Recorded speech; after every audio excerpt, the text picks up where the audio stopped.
Biography of Barenziah Volume 3 by Stern Gambog, Imperial Scribe. In the second volume of this series, it was told how Barenziah was kindly welcomed to the newly constructed imperial city by the Emperor Tiber Septim and his family, who treated her like a long-lost daughter during her almost one-year stay. After several happy months there, learning her duties as vassal queen under the Empire, the Imperial General Symmachus escorted her to Mournhold, where she took up her duties as queen of her people under his wise guidance. Gradually, they came to love one another and were married and crowned in a splendid ceremony at which the Emperor himself officiated. After several hundred years of marriage, a son, Halseth, was born to the royal couple amid celebration and joyous prayer. Although it was not publicly known at the time, it was shortly before this blessed event that the Staff of Chaos had been stolen from its hiding place deep in the Mournhold mines by a clever, enigmatic bard known only as the Nightingale. 8 years after Halseth's birth, Barenziah bore a daughter, Morgia, named after Symmachus' mother, and the royal couple's joy seemed complete. Alas, shortly after that, relations with the Empire mysteriously deteriorated, leading to much civil unrest in Mournhold. After fruitless investigations and attempts at reconciliation, in despair Barenziah took her young children and traveled to the imperial city herself to seek the ear of the Emperor Uriel Septim VII. Symmachus remained in Mournhold to deal with the grumbling peasants and annoyed nobility, and do what he could to stave off an impending insurrection. During her audience with the Emperor, Barenziah, through her magical arts, came to realize to her horror and dismay that the so-called Emperor was an impostor. None other than the bard Nightingale who had stolen the Staff of Chaos. Exercising great self-control, she concealed this realization from him. That evening, news came that Symmachus had fallen in battle with the revolting peasants of Mournhold, and that the kingdom had been taken over by rebels. Barenziah at this point did not know where to seek help or from whom. The gods that fateful night were evidently looking out for her as if in redress for her loss. King Edwire of High Rock, an old friend of Uriel Septim and Symmachus, came by on a social call. He comforted her, pledged his friendship, and furthermore, confirmed her suspicion that the Emperor was indeed a fraud, and none other than Jaga Thorn, the Imperial Battle Mage, and one of the Nightingale's many alter egos. Thorn had supposedly retired into seclusion from public work and installed his assistant, Raya Silmain, in his stead. The hapless assistant was later put to death under mysterious circumstances. Supposedly, a plot implicating her had been uncovered, and she had been summarily executed.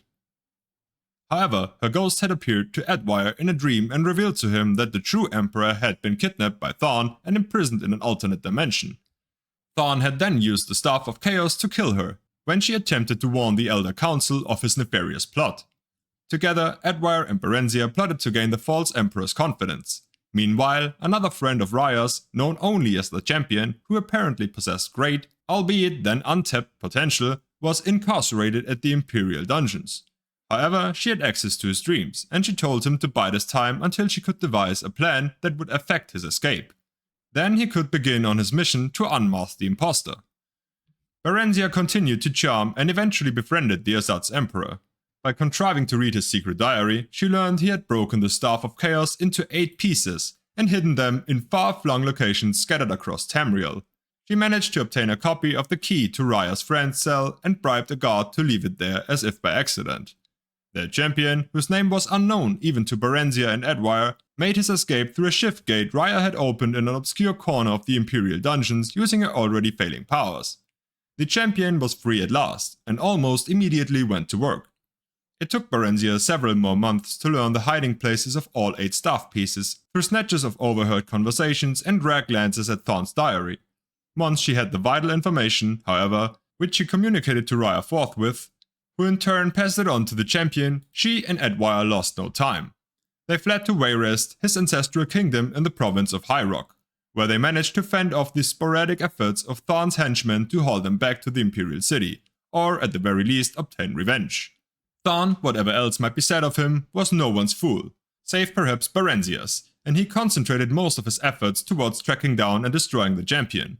As all now know, the courageous, indefatigable, and forever nameless champion was successful in reuniting the 8 sundered pieces of the Staff of Chaos. With it, he destroyed Thorn and rescued the Emperor, Uriel Septim VII. Following what has come to be known as the Restoration, a grand state memorial was held for Symmachus at the Imperial City, befitting the man who had served the Septim dynasty for so long and so well. Barenziah and good King Edwire had come to care deeply for one another during their trials and adventures, and were married in the same year shortly after their flight from the imperial city. Her 2 children from a previous marriage with Symmachus remained with her, and a regent was appointed to rule Mournhold in her absence. Up to the present time, Queen Barenziah has been in Wayrest with Prince Helseth and Princess Morgia. She plans to return to Mournhold after Edwire's death. Since he was already elderly when they wed, she knows that that event, alas, could not be far off as the elves reckon time. Until then, she shares in the government of the Kingdom of Wayrest with her husband, and seems glad and content with a finally quiet and happily unremarkable life.